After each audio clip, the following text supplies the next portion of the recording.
নবদ্বীপের মাটিতে একজন ভক্ত ছিল বাবা, যার নাম ছিল বাবা শঙ্করাচার্য, আর তার স্ত্রীর নাম ছিল, স্ত্রী বলা ভুল হবে বাবা, সহধর্মিণী। তার সহধর্মিণী ছিল মা সত্যবতী মা। আর এরা স্বামী স্ত্রী দুই লোকে এরা ছিল প্রসাদ ভোজী। আর যা যা কিছু হয় মা সবটাই আমার গৌরকে নিবেদন করে এরা প্রসাদ পায়।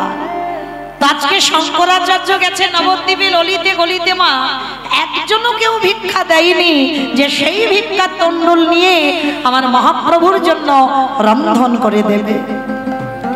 তা কেউ যখন কিছু দিল না, শঙ্করাচার্য বাড়িতে এসে বলছে, সত্যবতী সত্যবতী, তুমি আজকে দেখেছো আমাদের দিনটা কেমন? আজকে আমি সারা নবদ্বীপের মাটিতে ঘুরলাম, কিন্তু আমাকে কেউ একটাও ভিক্ষা দিল না, সবাই তো দরজা থেকে দূর দূর করে তাড়িয়ে দিল। সত্যবতী, আমার প্রভু যে আজকে আমার বাড়িতে আসবে, বলতে পারো আজকে আমার প্রভুকে আমি কি সেবা দেব? ভালো করে ভাববেন মা, প্রত্যেক দিন আমার মহাপ্রভু নগর ভ্রমণে যায়। এই যে আমি দুপুর বেলায় এসে দেখলাম আজকের ভোগের আসর, তো ভক্তরা সবাই মিলে কত ধুমধাম আনন্দ করে সবাই পরিক্রমায় বার হয়েছে মহাপ্রভুকে নিয়ে, নগর ভ্রমণ করে সবাই এসেছে এখানে। তা মহাপ্রভু প্রত্যেক দিন সকালবেলা নগরে বার হয়, আর ঠিক একটু বেলা যখন হয় শঙ্করাচার্যের বাড়িতে প্রসাদ পেয়ে তারপরে আবার প্রভু রওনা দেয়।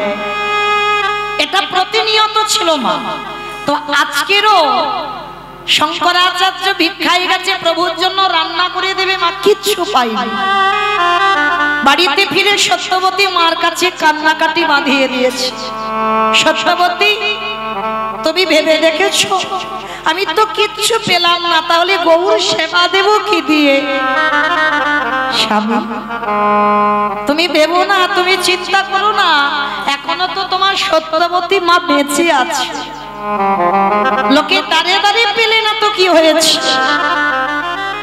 আমার ঘরের চালে তো একটা কচি লাউ হয়ে আছে। ভগবানের খুব পছন্দের খাবার বাবা, কচি লাউয়ের পায়েস। কেউ যদি মানিয়ে দেয়, আমার মহাপ্রভু বললেন সারা জীবন আমি সেই ভক্তের দরজায় বন্দী হয়ে যাই। তার সত্যবতী মা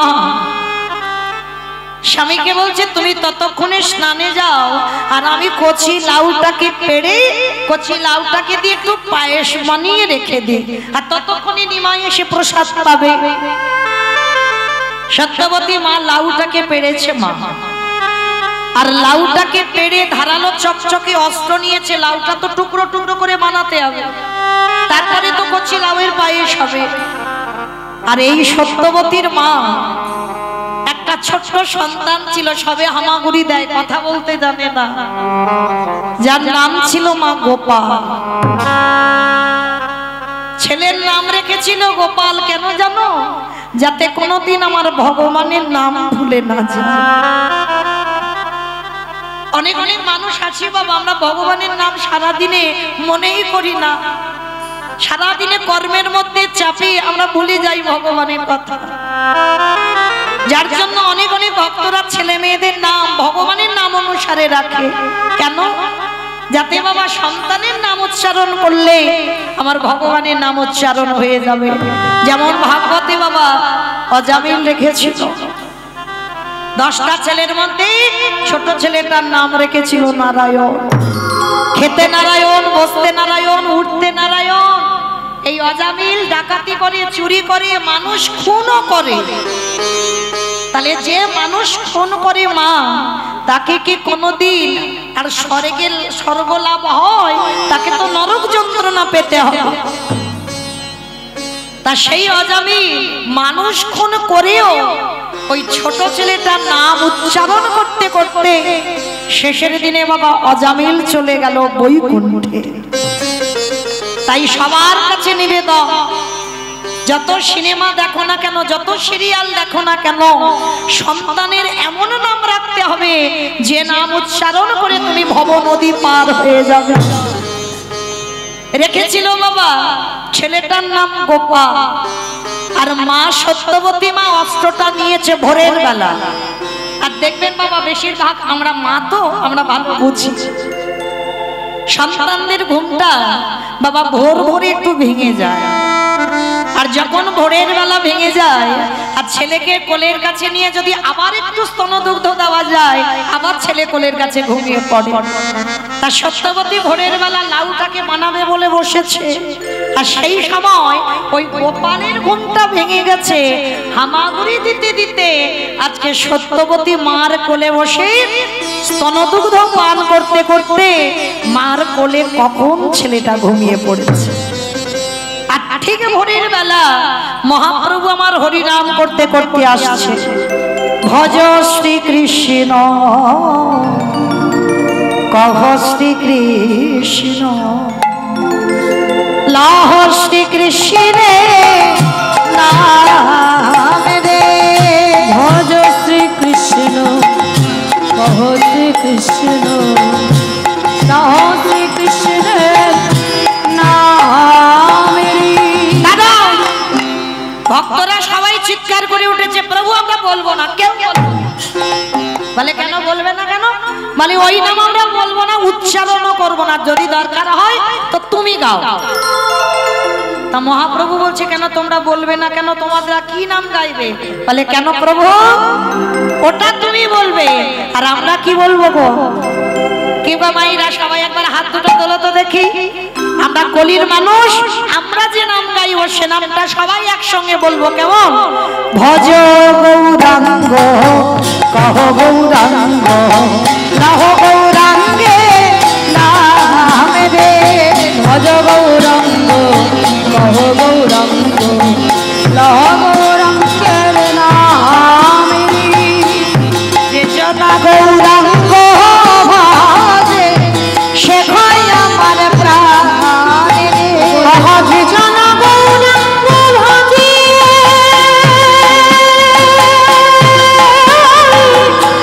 সে হয় আমার প্রাণ রে। ভজে জন গৌরাঙ্গ ভজে সে হয় আমার প্রাণ রে। ভজ গৌরাঙ্গ কহ গৌরাঙ্গ লাহ গৌরাঙ্গের নাম রে। ভজ গৌরাঙ্গ কহ গৌরাঙ্গ লাহ গৌরাঙ্গের নাম রে। একেবারে দিলি গেলে আমার অঙ্গ জীবন একবার রে। একেবারে দিলি গেলে আমার অঙ্গ অগরে ডাকে পড়ে রে। আবার সে যেন আমার হয় আমি হই তাহারে। সে যেন আমার হয় আমি হই তাহারে। ভজ গৌরাঙ্গ কহ গৌরাঙ্গ লাহ গৌরাঙ্গে নাম রে। মহাপ্রভু আমার সকালবেলা হরিনাম করতে করতে ওই শঙ্করাচার্যের ঘরের দিকে আসছে, আর ওই হরিনামের ধ্বনিটা শঙ্করাচার্যের স্ত্রী সত্যবতীর কানে বেজেছে। এই জায়গাটা না ভালো করে একটু শ্রবণ করে। আর যেই না সত্যবতীর মার কানে বাজলো, ওই হরিনামের ধ্বনিটা যেই না বেজেছে, একেবারে হরিনামের মধ্যে মা আমার একেবারে ডুবে গেছে। মানে আর কোনো খেয়াল নেই আমি কোথায় বসে আছি, আমি কি কর্ম করছি, কি আমার চারিদিকে আছে, বাবা কোনো খেয়াল নেই, একেবারে হরিনামে ডুবে গেছে। আর যেই না হরিনামে ডুবে গেল, ওই ধারালো চকচকে অস্ত্রটা সামনে ছিল, আর কচি লাউ আর গোপালের মাথাটা একই জায়গায় ছিল। সত্যবতী মামা আর বুঝতে পারলো না, ওই লাউ মনে করে চকচকে অস্ত্রের কাছে গোপালের মাথাটাকে টেনে তুলেছে। মহাপ্রভুর হরিনাম হচ্ছে, আর ওই হরিনামে মাথা দোলাতে দোলাতে কাঁদছে। আর দেখবেন মা চোখের জল যদি এসে যায় আবছা আবছা হয়ে যায়, ভালো করে দেখতে পাচ্ছে না সত্যবতী মা। আর লাউ মনে করে গোপালের মাথাটা ধারালো চকচকে অস্ত্র দিয়ে ওই গোপালের মস্তকটাকে ছেদন করে দিয়েছে।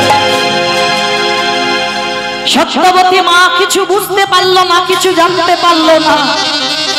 যখনই ছেলের মাথাটা কেটে দিয়ে মা নিজের হাতে টুকরো টুকরো করছে, যেমন লাউ টুকরো করে যেমন থালাতে গুছিয়ে রাখে, সত্যবতী মা আমার লাউয়ের মতো টুকরো টুকরো করে গুছিয়ে রেখেছে। খেয়াল নেই যে আমি কার মাথা কেটেছি। এদিকে প্রভু আমার হরিনাম করতে করতে ওদেরই বাড়িতে আসছে। ভালো করে অনুভব করবেন বাবা, যারা গৌর ভালোবাসে তাদের কি দুর্দশাটা হয়। শঙ্করাচার্য স্নান করে দুয়ারে এসেছে, আর দুয়ারে এসে বাবা যেই না উঠানে একটা চরণ দিয়েছে, চমকে কি এত রক্ত, এত রক্তের স্রোত কোথা থেকে বইছে আমি তো বুঝতেই পারছি না। এত রক্ত আমি কোনোদিনই দেখিনি। উঠান থেকে যেই না বারান্দায়টা পা দিয়েছে, দেখে না সত্যবতী মা আমার হরিনামে মাথা দোলাচ্ছে, হরিনামে ধ্বনিটা আসছে। প্রভু তো আসছে নগর ভ্রমণ করতে, আর ওই ছেলের মাথাটা টুকরো টুকরো করে কেটে থালাতে রেখে সত্যবতীর মায়ের সর্ব অঙ্গটা রক্তে রক্তাক্ত হয়ে গেল। যখনই সর্ব অঙ্গটা রক্তে রক্তাক্ত হয়ে গেল, সত্যবতী মা আমার কিছুই বুঝতে পারছে না, কিছুই জানতে পারছে না, কারণ সে কি কর্ম করেছে। শঙ্করাচার্য সে ডাকছে, সত্যবতী শুনতে পাচ্ছ আমার কথা? বাবা যে ভগবানের নামে একবার ডুব দেয়, তার বাহ্যিক জগতের কোনো জ্ঞান থাকে না, সে কিছু বুঝতেই পারে না, কোনো আওয়াজ তার কানে যায় না। আর যেই না বারবার বলছে সত্যবতী একবার কথা বলো, কোনো খেয়াল নেই বাবা, সে শুধু হরিনামে ডুবে গেছে, হরিনামে কেঁদে যাচ্ছে। এইবার শঙ্করাচার্য গিয়ে যেই না সত্যবতীর অঙ্গটা স্পর্শ করেছে, সত্যবতী এতক্ষণ করে ডাকছি তুমি শুনতে পাচ্ছ না?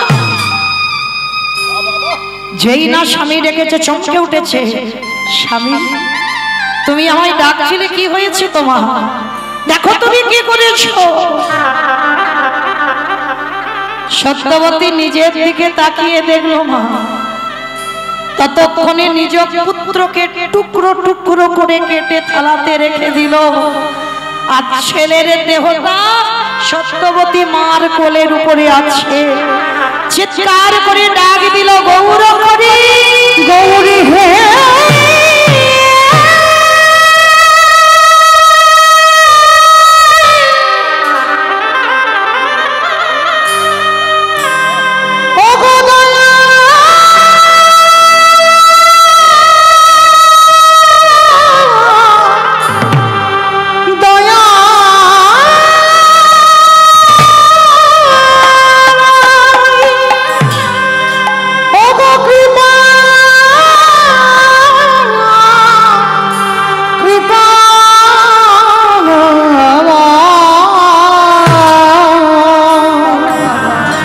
বলো কোন অপরাধে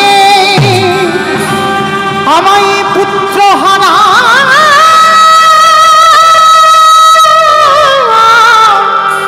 করে দিলে।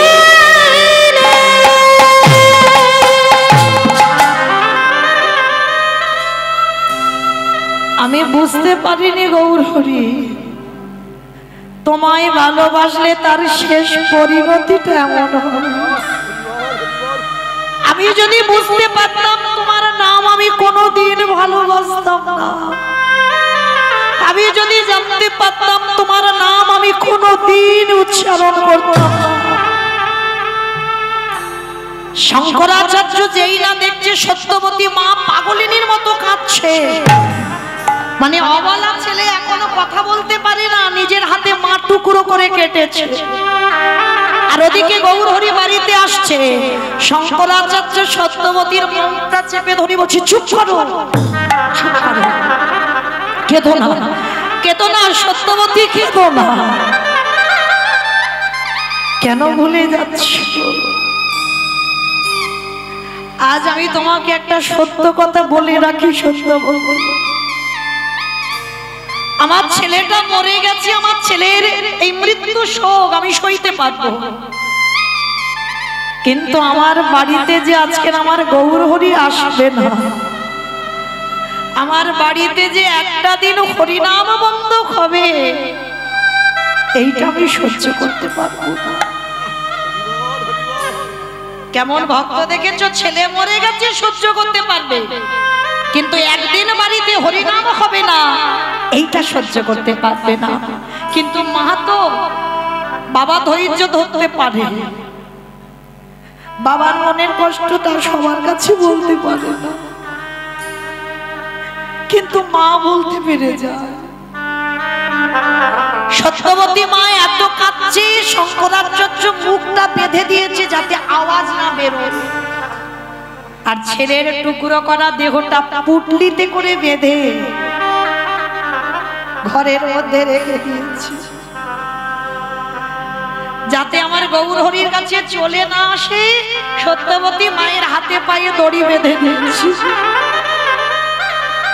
ঘরের দরজা বন্ধ করে স্ত্রীকে রেখে দিয়েছে, আর ওদিকে গৌর হরি আমার হরিনাম করতে করতে শঙ্করাচার্যের বাড়ি ঢুকেছে। প্রতিদিন যেমন আনন্দ হয় আজও হচ্ছে। শঙ্করাচার্য প্রতিদিন প্রভুর সঙ্গে নগর ভ্রমণ করে, আর নয়ন জলে বক্ষ যুগল ভাষায়। কি বাবা, আমরা তো নগর ভ্রমণ নাচানাচি করে করি, নবদ্বীপের মানুষরা মহাপ্রভুর সঙ্গে যখন হরিনামে যেত, নয়ন জলে তাদের বক্ষ যুগল ভেসে যেত। শঙ্করাচার্যের বাড়িতে বাবা আজকের হরিনাম হচ্ছে, সবাই নাচানাচি করছে, শঙ্করাচার্য প্রতিদিন কাঁদে, আজও কাঁদছে। তবে বাবা আজকের কান্নাটা একটু আলাদা, কারণ দুটো শোক তো একসঙ্গে হয়েছে, পুত্র হারাবার শোক, আর প্রভু যদি আজকে জেনে যায় যে আমার বাড়ি অসহজ হয়েছে, তাহলে কালকে থেকে আমার বাড়িতে আর হরিনাম হবে না। এই দুটো শোক, হরিনাম বন্ধ হবার শোক আর পুত্র হারাবার শোক, দুটো একসঙ্গে হয়েছে। যখনই নয়ন জলে বুক ভাসিয়ে কাঁদছি, প্রভু আমার এসে জিজ্ঞাসা করছে, আচ্ছা শঙ্করাচার্য, তোমার কাছে আমি আজকের একটা কথা জানতে চাই। কি কথা গৌর হরি? আচ্ছা তুমি প্রতিদিন হরিনাম শোনো, হরিনাম গাও, কিন্তু কোনোদিন তো তোমাকে আমি এত কাঁদতে দেখি না। বলতে পারবে তোমার বাড়িতে কি কোনো অমঙ্গল ঘটেছে? বলো না, তোমার বাড়িতে কি কোনো দুর্ঘটনা ঘটেছে?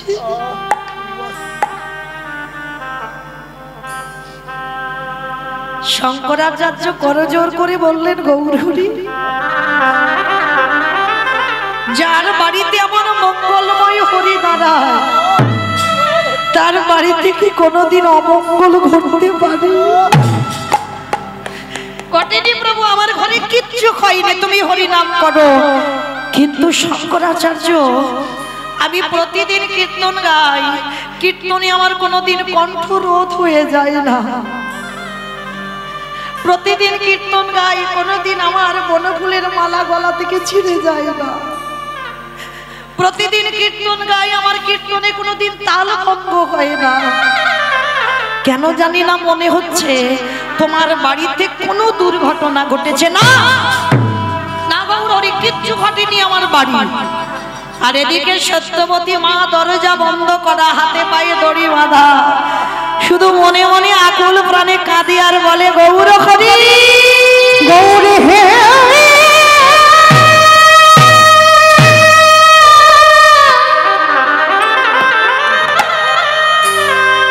প্রভু যে তোমার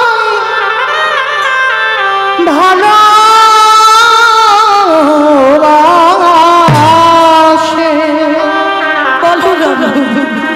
তার কি এমনি করে কাঁদিতে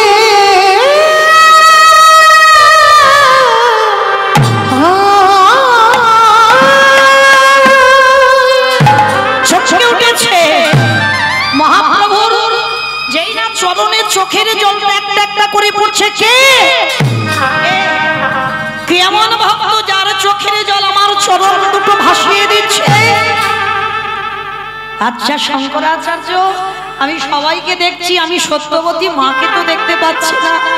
প্রভু ওর শরীরটা ভালো নেই, ঘরে আছে, তবু সত্যি বলছে না, কারণ সত্যি বললে হরিনাম বন্ধ হয়ে যাবে, হরিনাম বন্ধ হবে, এটা সহ্য করতে পারবে না। মহাপ্রভু মনে মনে ভাবছে শঙ্করাচার্য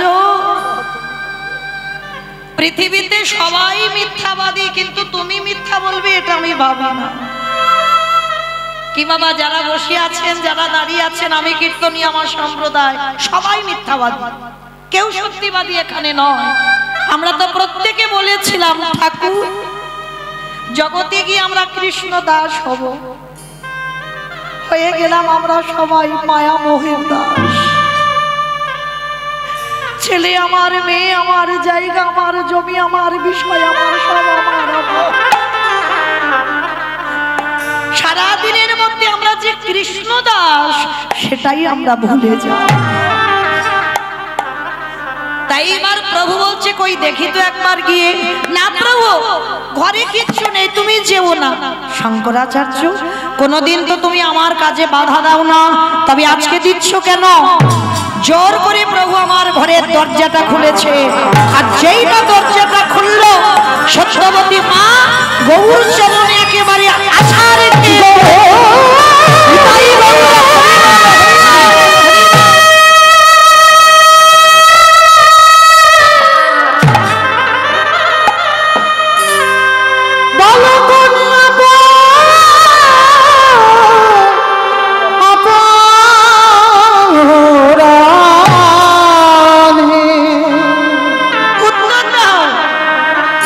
আমায় পুত্র হারা করে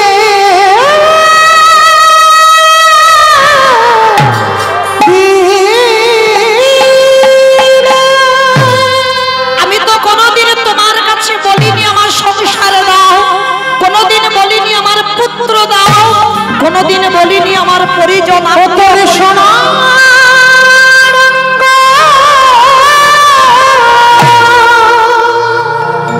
ফিরিয়ে দাও আমার সন্তানকে। হবে ভাঙ্গরে ও তুই যে পুরে হবি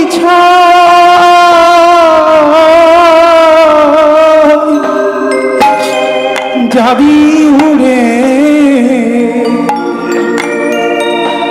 নীলা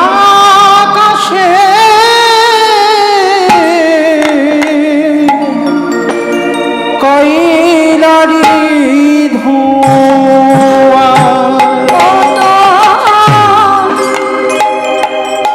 সোনা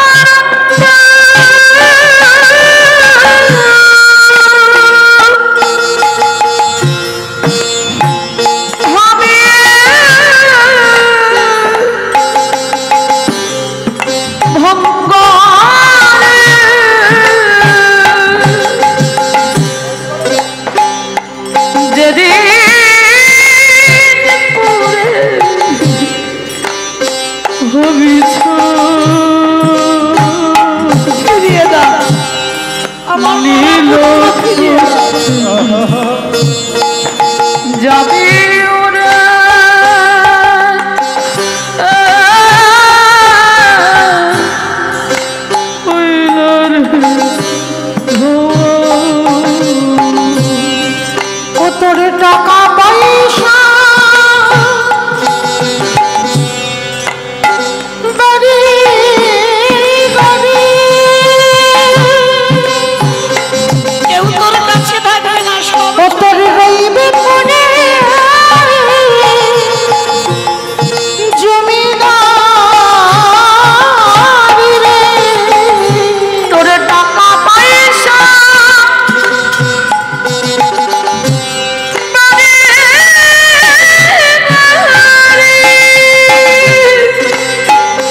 আমার ছেলেটাকে কেটে দিলাম।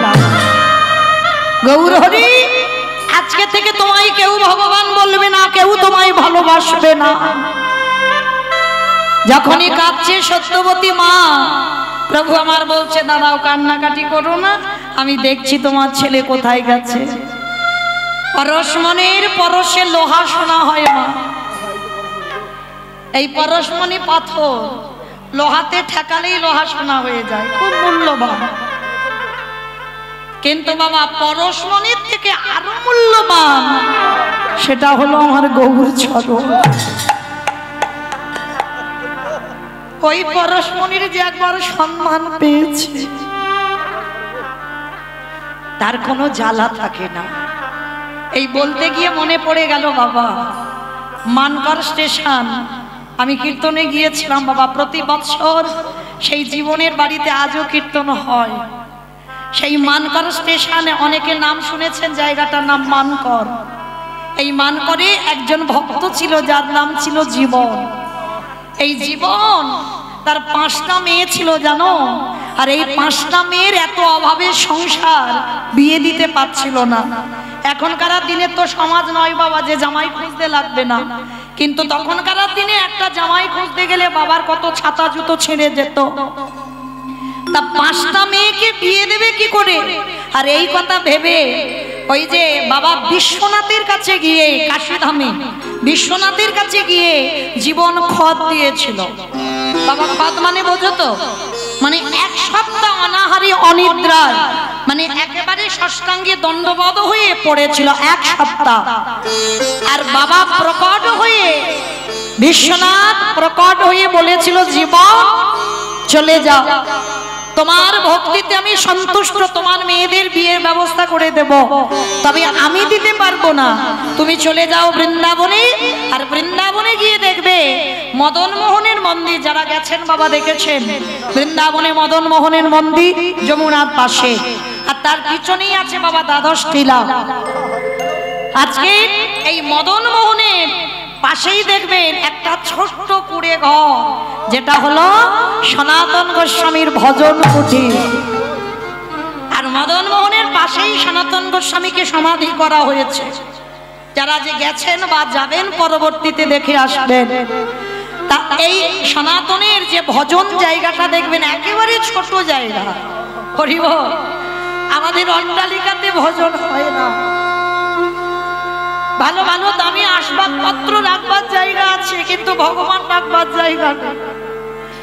অনেকের জায়গায় যাই তো বাবা, দেখি বাবা ওই দেওয়ালে আলমারি করা আছে, আলমারির কাছে ভগবান রাখা আছে।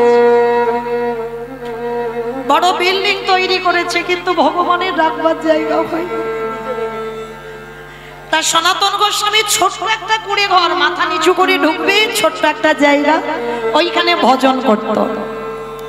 তা এই সনাতন গোস্বামী, ওনার কাছে একটা মূল্যবান পাথর ছিল, যে পাথরটার নাম হচ্ছে পরশমণি। এই পরশমণি বাবা আমি তো চোখে দেখিনি, কে দেখেছে বলতে পারবো না, কিন্তু হঠাৎই পরশমণির দর্শন মেলে না। পরশমণি লোহাতে ঠেকালেই লোহা সোনা হয়ে যাবে, সে যে কোনো লোহাতে ঠেকাবে গোটা লোহাটা সোনা হয়ে যাবে, এটাই হচ্ছে পরশমণি পাথর। তা সেটা সনাতন গোস্বামী পেয়েছিল। তা পেতে বাবা সনাতন গোস্বামী, কিছু কিছু ভক্তরা জেনেছিল, কিন্তু বাবা ভোলানাথ তিনি তো জানলে পরম বৈষ্ণব। তা সনাতন গোস্বামীর কাছে জীবনকে পাঠিয়েছিল, জীবন যাও, তোমার 5টা মেয়ের বিয়ের চিন্তা করতে হবে না, ওই বাবাজির কাছে গিয়ে তুমি পরশমণি পাথরটা নিয়ে এসো, আর দেখবে ওইটা যদি তুমি পেয়ে যাও আর তোমার মেয়ের বিয়ের চিন্তা করতে হবে না। তা বাবা কি করেছে, সনাতন গোস্বামী তখনকার দিনে পায়ে হেঁটে গেছে বৃন্দাবন, আর বৃন্দাবনে গিয়ে সনাতন গোস্বামীকে দেখেই বাবা ষষ্ঠাঙ্গে দণ্ডবত প্রণাম। আর প্রণাম করে যেই না বসেছে, সনাতন মাথায় হাত দিয়ে বলছে, কি ব্যাপার বাবা হঠাৎ আমার এখানে? আমি তো ভিখারি মানুষ। বলছে, কে বলেছে তুমি ভিখারি? তুমি তো ভিখারি নও, তোমার কাছে একটা মূল্যবান জিনিস আছে। আমি কন্যাদায়ী বস্ত্রে প্রীতা, আমি 5টা মেয়েকে বিয়ে দিতে পারছি না, ওই জন্য বাবা বিশ্বনাথ আমাকে এখানে পাঠিয়েছে। তোমার কাছে যে মূল্যবান পাথরটা আছে ওই পাথরটা আমার চাই। তা সনাতন গোস্বামী খিলখিল করে হেসে উঠেছে, বাহ, তুমি আমার কাছে পরশমণি নিতে এসেছো?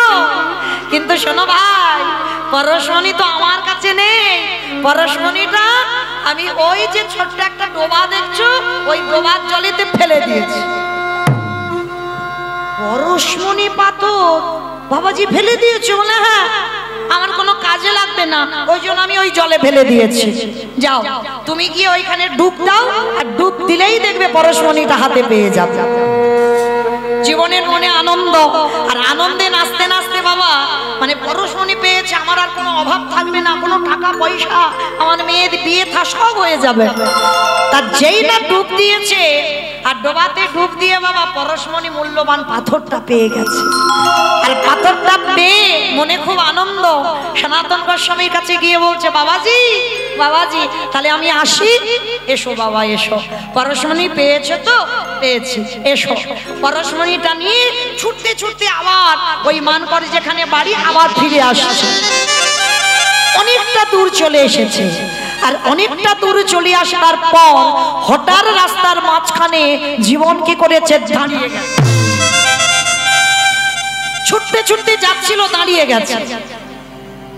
পরশমণিটা হাতে নিয়েছে।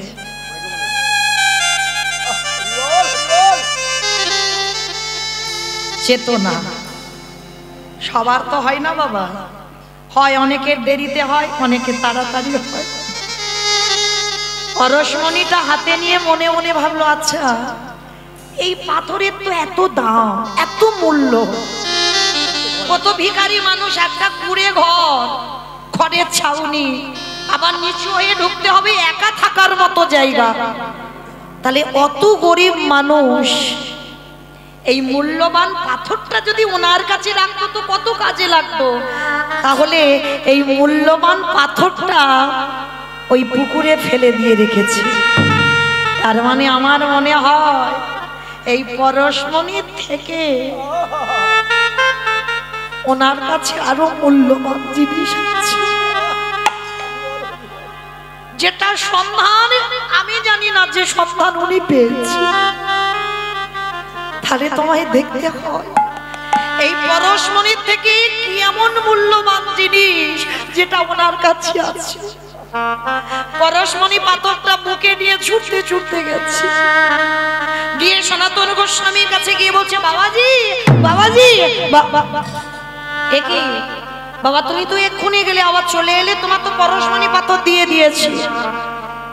আজ নয়ন জলে কেঁদে বলে, বাবাজি তুমি কৃপা করে বলে দে,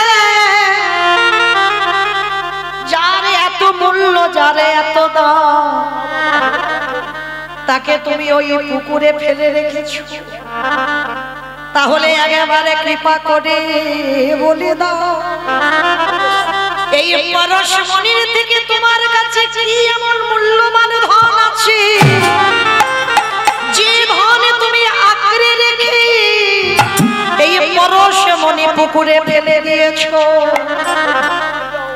সনাতন খিলখিল করে হেসে উঠেছে, জীবন ও জীবন, তুমি নেবে আমার কাছে যে পরশমণি পাথরে আছে? নেব। আমার এই পরশমণি চাই না, এর থেকে নিশ্চয়ই তোমার কাছে আরো মূল্যবান জিনিস আছে।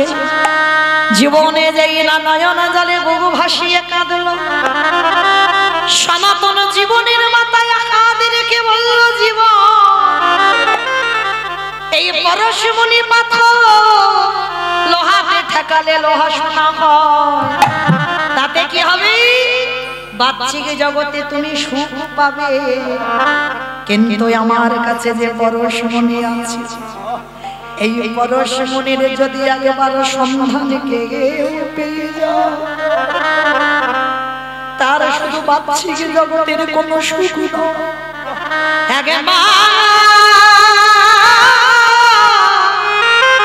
আমার কাছে যে মূল্যবান ধন আছে, সেই ধন যদি তুমি নিতে পারো, পারো। তোমার কি হবে জানো, তোমার ভিতরে বাঘি বাহির আলো হবে। যে জন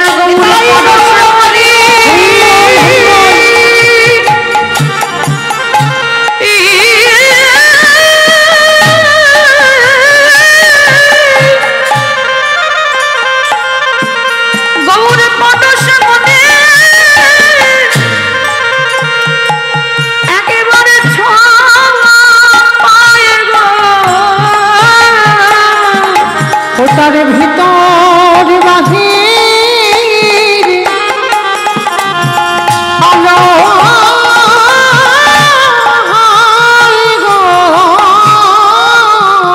জীবন সনাতনীর চরণ ধরে বলল বাবাজি একেবারে কৃপা করে করুণা করে সেই মূল্যবান সম্পদ আমায় দাও।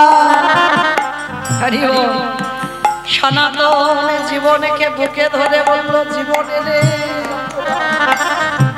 এই জগতে যদি সেই মূল্যবান সম্পদ পেতে হয়, যা জীবনে একেবারে যমুনা থেকে স্নান করিয়া শুদ্ধ বসনে পরিধান করি একবার আমার চরণে বস। এইবার সনাতন জীবনের কর্ণ বলে দিল আজকে কৃষ্ণ যেই না কৃষ্ণ নামে জীবনের কানে গেল, সর্ব শরীরে কেঁপে উঠল, জীবনে কাঁদে আর বলে গুরুদেব যে সম্পদের জন্য তোমার কাছে তার থেকে মূল্যবান সম্পদে পেলা, বলি আরে তো আমি ঘরে ফিরব না, তাই হবে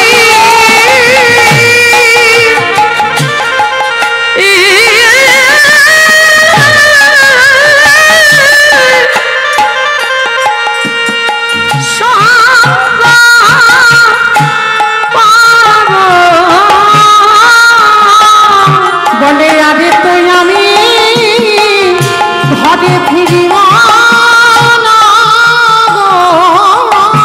আস্তে ভগবানকে তো বাবা বাঁধতে তারাই পারবে, ভক্তি যারে কৃষ্ণ তার সর্বশাস্ত্রে কয়, সর্বশাস্ত্রে ভক্তি না থাকিলে কৃষ্ণ দেখে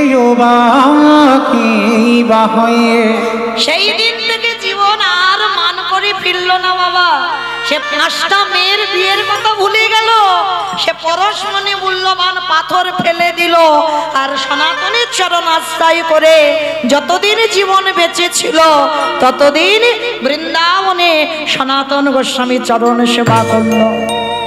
তাহলে বাবা এই পরশমণির থেকে আরো মূল্যবান আমারে গৌর চরণ। আমাইরা কোথায় ছিলাম মানে পড়ছে তো, কোথায় ছিলাম? শঙ্করাচার্যের বাড়ি, তাই তো? তাহলে গৌর যে পরশ করে, যে ছেলেটা টুকরো টুকরো করে কেটে থালাতে রেখে দিল, যেই না গৌরী আমার পরশ করলো, সঙ্গে সঙ্গে পরিপূর্ণ সন্তান হলো। ছেলেটা যেন ঘুমিয়ে আছে, আর মহাপ্রভু গিয়ে ওই বদনটা নিয়ে শ্রবণের কাছে গিয়ে ডাকছে, গোপাল আয় আয় বাবা, তুই জগতে আবারে ফিরে আয়, তোর বাবা কাঁদছে, তোর মা কাঁদছে, ও গৌর যেই না ডাক দিল আরে কে থাকতে পারে গোপাল। এই মজাটার ব্যাপারটা দেখেন কেমন। এইবার গোপাল ঘুমোচ্ছিল, উঠে পড়েছে, যে ছেলে কথা বলতে জানতো না সেই ছেলে কথা বলছে। এইবার উঠে গৌরকে দর্শন করে প্রণাম করে বলছে, প্রভু আমায় ডেকেছো? হ্যাঁ। এই মা কাঁদছে, বাবা কাঁদছে, ওই রকম তুই কে কাঁদিয়ে চলে গেলি কেন? আগে ফিরে আয় মার কোলে। গোপাল উঠে গিয়ে বলল, গৌর হরি বলো বলো, এরাই আমার কোন বাবা মা? কি বুঝলে? যে ছেলের জন্য এতক্ষণ পাগলিনী হলো মা, ছেলে বেঁচে গিয়ে প্রশ্ন করছে, প্রভু এরা আমার কোন বাবা মা? জগতে কতবারই আমার জন্ম হলো, জগতে কতবার আমি মামা পেলাম, জগতে কতবার আমি বাবা পেলাম। ও ঠাকুর বলে দাও না এরা আমার কত নম্বর বাবা মা। যেই না এই প্রশ্নটা করেছে সত্যবতী মা পাশে দাঁড়িয়েছিল, শোনা মাত্র চমকে উঠেছে। যে ছেলের জন্য আমি পাগলের মতো কাঁদছি সেই ছেলে প্রাণ ফিরে বলছি আমার কোন মা। এইবারে গৌরের চরণ ধরে বলল, গৌরে খেয়ে এতদিন পরে আমি অনুভব করলাম এ ছেলে আমার নয়, পরিবার আমার নয়, স্বামী আমার নয়, এ জগতে কেউ তো কারোর নয়। যদি কেউ আপন হতে হয় দয়াল একজনই আপন, সেটা হলো তোমার রাতুল চরণ। এই জীবনে যে সময় থাকতে থাকিতে একেবারে গৌর চরণ আশ্রয় করি, তারই অচিরে কৃষ্ণ কৃপা পাইব। যে জনের সময়